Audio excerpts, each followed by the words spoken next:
Talking Trees with Lily and Jad. Welcome to today's episode of Talking Trees. In this episode, we'll explore the history of the Christmas tree, tracing its origins back to ancient traditions of using evergreen plants in winter, from ancient Egypt and Rome to Germanic cultures. We'll also take a closer look at the spread of the Christmas tree to America.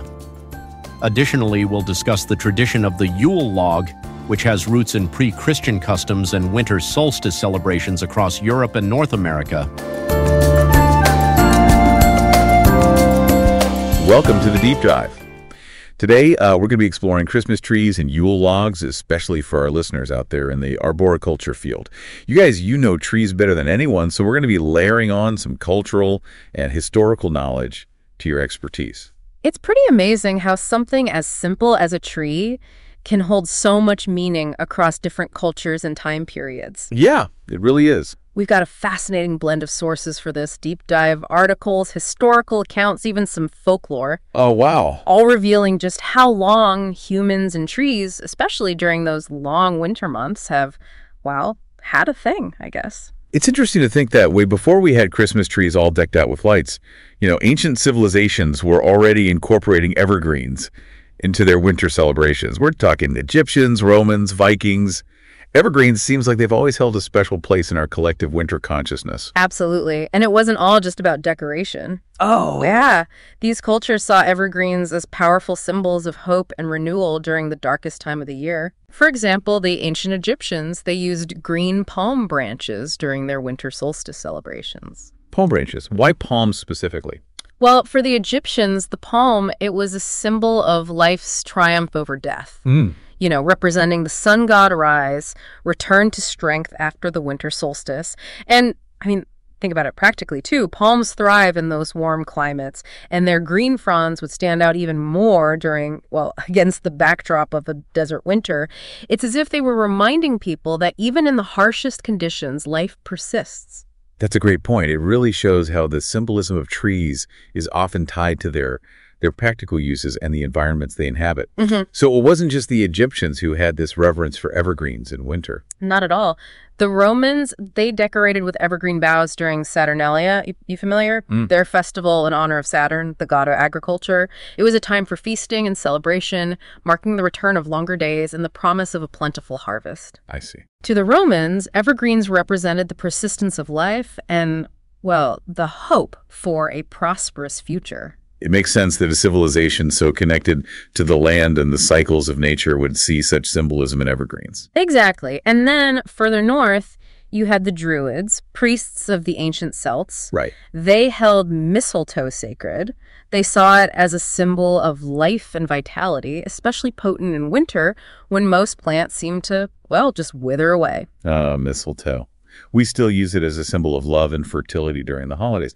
It's interesting how these ancient beliefs have managed to stick around in some form. What about the Vikings? Weren't they known for their harsh winters and reverence for nature's power? They were. They, too, incorporated evergreens into their winter solstice traditions. They revered the evergreen yew tree, associating it with the god Aller. Or? Yeah, associated with winter, hunting, archery. They saw evergreens as symbols of strength, resilience, nature's power in the face of winter's challenges. It seems like all over the ancient world, no matter where you look, evergreens had this special significance during the winter. Like they were a universal symbol of hope and renewal. Exactly. And that symbolism obviously resonated with people, on a deep level. It helped set the stage for the Christmas tree tradition as we know it today, which really took root in 16th century Germany. Okay, so let's talk about that transition.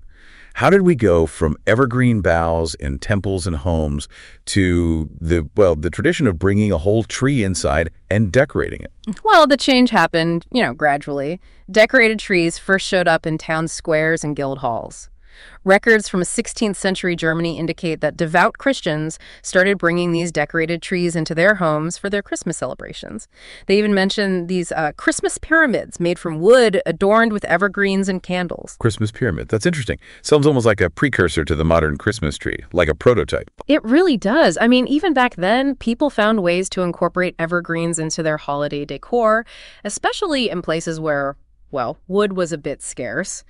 Then there's that popular story about Martin Luther. Right. Though more legend than fact, being inspired by the beauty of starry evergreens and adding candles to a tree for his family. Regardless of its, accuracy, it perfectly captures that spirit of bringing the outdoors inside during a season known for its, long night. It must have been quite a shift, going from seeing trees mostly for their practical uses to appreciating them as these symbols of, hope and celebration. Yeah, for sure. But how did this, fairly localized German tradition become such a global phenomenon? Well, we can thank Queen Victoria and Prince Albert for that. Of course. Leave it to royalty to make something trendy. Tell me more. So in 1846, the Illustrated London News published a drawing of the royal family gathered around a decorated Christmas tree. Okay. And Queen Victoria was so popular that, we all know, whatever she did became fashionable, not just in Britain, but, across the world. Amazing how a single image could be so powerful in shaping cultural traditions. It really is. The Christmas tree quickly became the must-have holiday decoration, and the tradition just spread all over. And as it spread, it evolved, with different countries adding their own little spins to the tradition. Oh, so let's talk about those spins. What are some of the most interesting ways different countries have adapted the Christmas tree tradition? Well, there are so many. For example, when German settlers arrived in Canada back in the 1700s, they brought the Christmas tree tradition with them, along with gingerbread houses and advent calendars. It's just amazing to see how traditions, travel and take root in new places. Yeah, it speaks to how those traditions can create a sense of belonging, especially for people who are, far from home. Right. Now, in terms of unique adaptations, Mexico is interesting. Getting a natural pine tree can be quite expensive there. I see. So many families use artificial trees or branches from the copal tree, a native species with cultural significance. I see. That's a great example of how practicality and, cultural preferences can shape the way traditions are observed. Exactly. And in Brazil, where Christmas falls during summer, some people decorate their trees with cotton to represent snow. Oh, wow. That's pretty cute. It's a charming way to kind of evoke that traditional Christmas image, even in a tropical climate. Absolutely. And speaking of creative, in Japan, they often decorate their trees with origami cranes. Origami cranes. That's beautiful, and I'm sure there's some meaning there. In Japanese culture, the crane represents peace and longevity. They believe folding 1,000 origami cranes will grant you a wish. So, decorating a Christmas tree with these paper creations adds a layer of symbolism beyond just the festive cheer. So we've gone from ancient Egyptians honoring the sun god Ra with palm branches to Brazilians evoking snow with cotton on their Christmas trees. It's incredible how something as simple as a tree can take on such different meanings all over the world. What does this say about cultural symbolism, especially when it comes to nature? I think it reminds us that humans have always looked for meaning and connection through nature. Trees, especially with their enduring presence and those life cycles that mirror our own, have always held a special place in our minds. The fact that these traditions have stuck around and evolved over time shows their deep significance. You've touched on a really important point. It's like these traditions aren't just about celebrating a holiday. Right. It's about connecting with something bigger, something that goes beyond time and culture. Exactly. It's like we're drawn to these symbols of resilience and renewal, especially during the darkest time of the year. And that brings us to another tradition that captures that spirit, the Yule log. Okay, let's dive into that. The Yule log. It's one of those traditions that everyone's kind of heard of, but I'm not sure how many people really understand its origins and significance. It's true. The Yule log has deep roots in pre-Christian traditions, Okay. particularly in Celtic cultures. It connects us back to those ancient winter solstice celebrations we talked about. So for our listeners who might not be familiar with the Yule log tradition, can you give us a quick rundown? What does it involve? Sure. So the tradition involves picking a large log, often oak, and then bringing it into the home with, ceremony. It's placed on the hearth and set ablaze. I love the imagery of that. It's like the fire's warmth and light during the darkest time of the year. Yeah, it's a powerful image, right? Mm-hmm. The Yule log was seen as a symbol of the returning sun, bringing light and warmth back to the world. So it was more than just staying warm. Oh, absolutely. It was a deeply symbolic act, full of ritual and meaning. Right. They'd burn a portion of the log every night leading up to 12th night, January 6th. And there were rituals associated with the burning of the Yule log, weren't there? There were. It wasn't just, setting it on fire. They would carefully choose the log, often from a specific tree with symbolic meaning. The ash tree was popular in some places, thought to have protective qualities. Interesting. It makes you wonder if they thought about the different types of wood when choosing their Yule log, just like we do now, right? As arborists, we know ash wood is strong and resilient, so it makes sense to see it as protective. That's a great point. Shows how even simple traditions can reveal a, deep understanding of nature. And they'd save what was left of the Yule log, right? Yeah. They believed keeping a piece of it brought good luck and a protection all year. Some even put the ashes under their beds, to ward off evil spirits, protect from fire and lightning. That's kind of ironic if you think about it. The log itself was burned. Fire, it seems like it was both dangerous and protective in these traditions.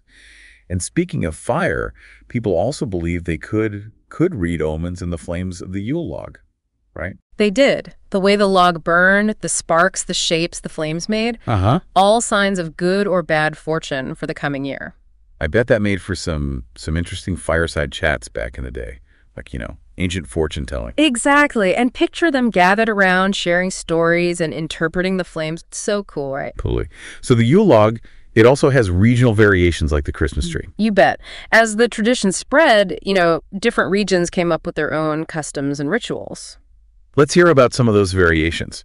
What are some of the most interesting ways the Yule log tradition has been adapted? Well, one interesting one comes from England. They have a custom called the ashen faggot. Ashen faggot. Okay, that name definitely has me intrigued. It's quite unique. They create a bundle of ash sticks tied together tight and then burn it on Christmas Eve. So instead of a big log, they used, what, a bundle of sticks? Yeah.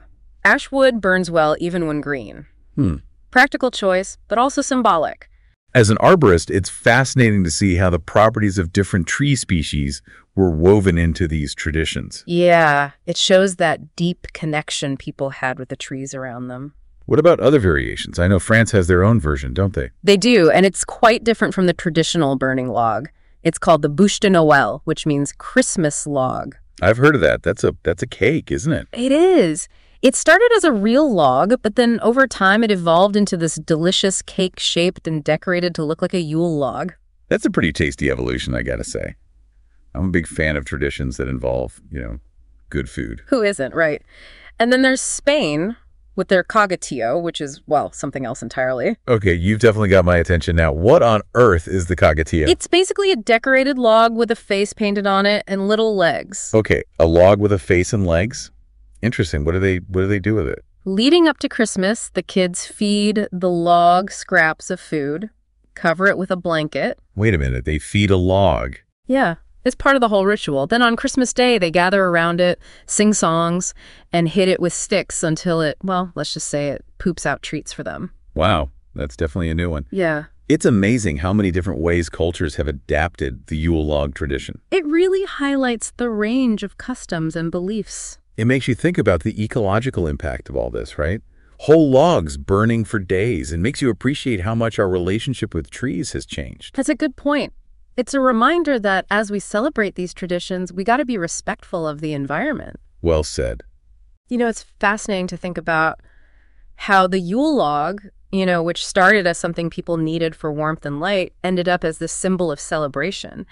That change really shows how our relationship with trees and fire has, well, evolved. You're right. When you think about it, fire has played such a huge role throughout human history. It's been, well, a source of warmth, a tool for cooking, a means of protection, and of course a powerful symbol across cultures. Absolutely. Fire is so much more than just, some chemical reaction. It's this deep symbolic weight, it represents purification, transformation, even the life force itself in many cultures.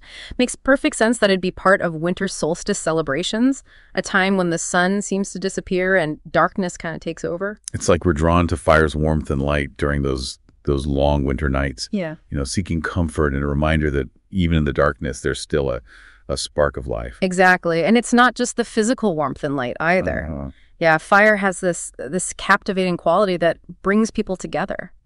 Think about those ancient gatherings around the Yule log, sharing stories, trying to read the flames, and strengthening those community bonds, all during a time when people naturally wanted to be together for warmth and support. It's incredible how these traditions have lasted for centuries. Even though our lifestyles and technology have changed so much. It really shows you how deep their significance is, right? They link us to our past and offer a sense of, well, continuity and tradition in a world that's constantly changing, I mean. These traditions remind us of, the cyclical nature of life, how light and darkness come and go, and how powerful nature really is. You've hit on something important. It's like these traditions are more than just celebrating a holiday. Yeah. It's about connecting with something bigger than ourselves, something that goes beyond time and culture. Absolutely. And, as arborists, we have a pretty unique perspective on all of this. We understand the biological stuff, the growth cycles, the way trees can bounce back in a way that most people don't, I mean. That's true. Speaking of arboriculture, how about the impact these traditions have had on our field? Christmas tree farming, for example, has become this big industry, right? An industry that requires a deep understanding of, well, tree care and sustainable forestry. Oh, for sure. It's not just planting trees and watching them grow. You got to understand the different species, how they grow, what bugs and diseases they might get, and how the environment affects them. It takes a lot of expertise to grow healthy, beautiful trees that meet the demands of the Christmas market. And it's not just about looks either. It's about making sure those trees are grown the right way, sustainably. Right. Things like good soil management, pest control, and replanting, all essential for the industry to stay healthy in the long run.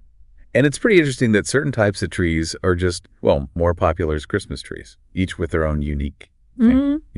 The Norway spruce, for instance, the classic choice in Britain, known for that pyramid shape and strong pine smell. And here in the U.S., we've got, a bigger range of popular trees for Christmas, each with its own appeal, like the Scotch pine.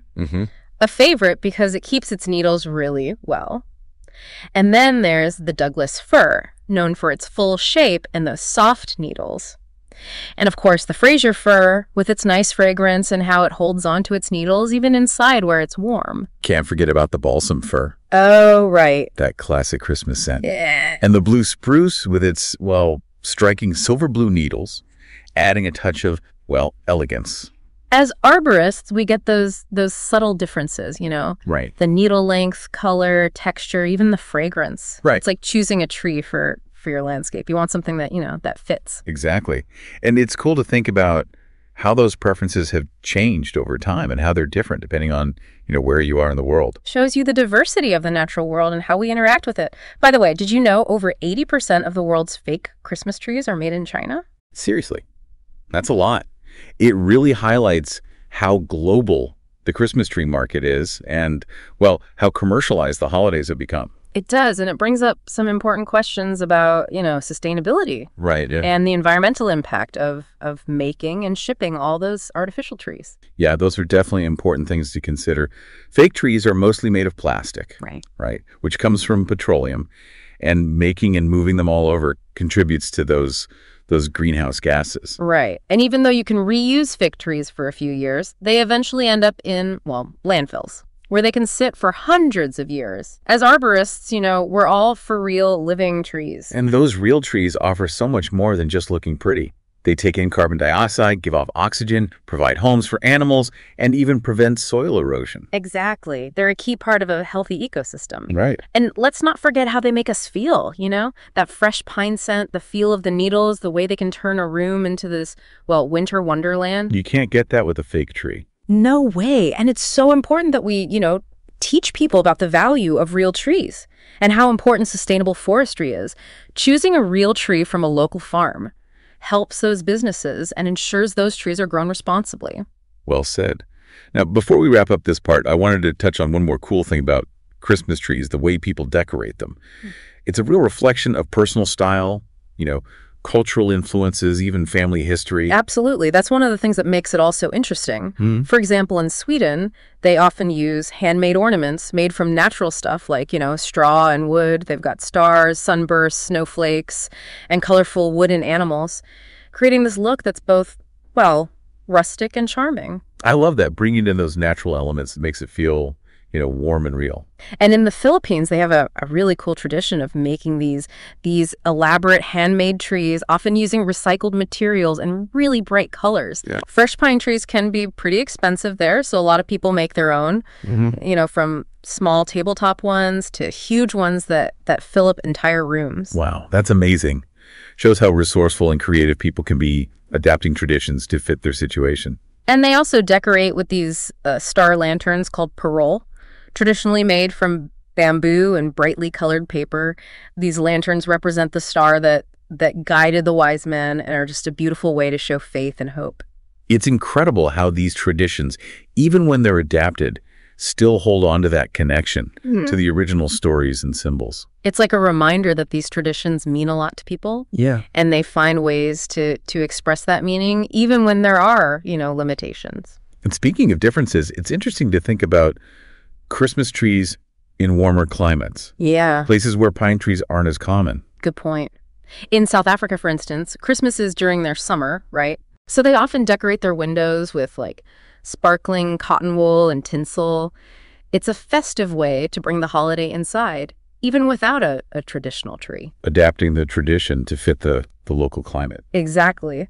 And in Saudi Arabia, where you usually can't have Christmas decorations out in public, many Christians celebrate at home, often putting their trees in, less visible spots. It shows how traditions can adapt and survive even when there are, cultural or religious restrictions. It's all about that human need to celebrate and connect no matter where you are in the world. So as we wrap up this part of our deep dive, let's think about what we've learned. We've explored how global the Christmas tree tradition is, all the different ways it's celebrated, the impact on the world of arboriculture, and how important sustainability is. Yeah. What does this all mean for our listeners, especially those of us who, work with trees day in and day out? I think it's a call to appreciate the deeper meaning of these traditions and to use what we know to encourage responsible forestry and tree care. And to remember that trees are more than just, things to buy and sell.